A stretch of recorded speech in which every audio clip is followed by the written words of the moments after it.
ഇന്നൊരു പനീർ കറിയാണ് കേട്ടോ. പനീർ വെച്ചിട്ട് ഒരു കറി ഉണ്ടാക്കി നോക്കാം. പെട്ടെന്ന് ഉണ്ടാക്കാൻ പറ്റും. ഞാനാണെങ്കിൽ രാത്രിക്കൊക്കെ ചപ്പാത്തിക്കൊക്കെ ആണെങ്കിൽ പെട്ടെന്ന് ഉണ്ടാക്കുന്ന ഒരു കറിയാണ് പനീർ കറി. ഈസി ആയിട്ട് ഉണ്ടാക്കാം. അധികം ഇൻഗ്രീഡിയൻസ് ഒന്നും ആവശ്യമില്ല. നമുക്ക് പെട്ടെന്ന് ഇങ്ങോട്ട് കുക്ക് ചെയ്യാൻ പറ്റും. അപ്പോൾ അതിനായിട്ട് ഒരു പാൻ വെച്ച് കൊടുക്കുക കേട്ടോ. എന്നിട്ട് കുറച്ച് ജീരകം ഇട്ട് കൊടുക്കുക.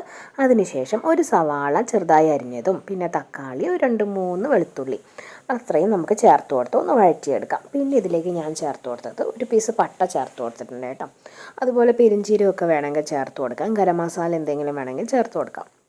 പിന്നെ ഞാൻ ചേർത്ത് കൊടുത്ത കുറച്ച് മഞ്ഞൾപ്പൊടിയാണ്. അതുപോലെ കുറച്ച് മുളക് പൊടിയും ചേർത്ത് കൊടുക്കുക. എന്നിട്ട് നമുക്ക് ഇതിനെ ഒന്ന് നന്നായി വഴറ്റിയെടുക്കാം. ഇനി നമുക്ക് ഈ വഴറ്റിയത് നമുക്ക് അരച്ചെടുക്കണം. അപ്പോൾ നന്നായി അങ്ങ് അരച്ചെടുക്കണം. ഇനി ഞാൻ കുറച്ച് നിലക്കടലേനെ കഴുകി വൃത്തിയാക്കി കുറച്ച് വെള്ളത്തിലിട്ട് വെച്ചിട്ടുണ്ടായിരുന്നു കേട്ടോ. ഇതല്ലെങ്കിൽ നമുക്ക് കശുവണ്ടി എടുക്കാം.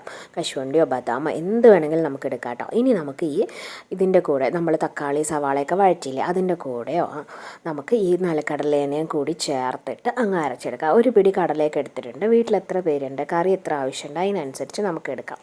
ഇനി നമുക്കിത് നന്നായിട്ട് അങ്ങ് അരച്ചെടുക്കാം. പിന്നെ ഞാൻ ഈ ഉള്ളിയൊക്കെ വഴറ്റി ആ പാനിൽ തന്നെ കുറച്ച് എണ്ണ ഒഴിച്ചു കൊടുത്തു. അതിനുശേഷം കുറച്ച് ജീരകം ഇട്ട് കൊടുത്തിട്ടുണ്ട്. ഈ പനീർ കറിയിലൊക്കെ ഒരു നല്ലൊരു സ്മെല്ലിന് വേണ്ടിയിട്ട് ജീരകം ചേർത്ത് കൊടുക്കുന്നത് കുറച്ചുകൂടി നല്ലതായിരിക്കും കേട്ടോ. പിന്നെ അതിലേക്ക് നമ്മുടെ മുളക് പൊടി ചേർത്ത് കൊടുത്തു. അതിപ്പോൾ കാശ്മീരി മുളക് പൊടി ഉണ്ടെങ്കിൽ അത് ചേർത്ത് കൊടുക്കുക. അപ്പോൾ കുറച്ചുകൂടി നല്ല കളർ കിട്ടും. എന്നിട്ട് നമ്മൾ ഈ അരച്ച് വെച്ചിരിക്കുന്ന നമ്മുടെ അരപ്പ് അതങ്ങ് ഒഴിച്ചു കൊടുക്കുകയാണ് ചെയ്തത്. അപ്പോൾ അതുകൂടി ചേർത്ത് കൊടുത്തിട്ട് നന്നായി ഒന്ന് വഴറ്റി ഫ്രൈ ആക്കി എടുക്കുന്നുണ്ട്. അതിൻ്റെ പച്ചമണമെല്ലാം പോകുന്നവരെ ഒന്ന് തിളയ്ക്കാനൊക്കെ ആയിട്ട് അനുവദിച്ചു. അതിനുശേഷം നമ്മൾ ഉപ്പൊക്കെ ആവശ്യത്തിനുള്ളത് ഇട്ട് കൊടുത്തിട്ടുണ്ട്.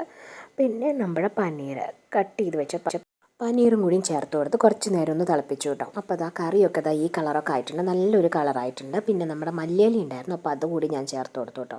കറി എത്ര പെട്ടെന്ന് റെഡിയായി അല്ലേ. അപ്പോൾ ഈ കറി ഒന്ന് എല്ലാവരും ട്രൈ ചെയ്ത് നോക്കണം കേട്ടോ.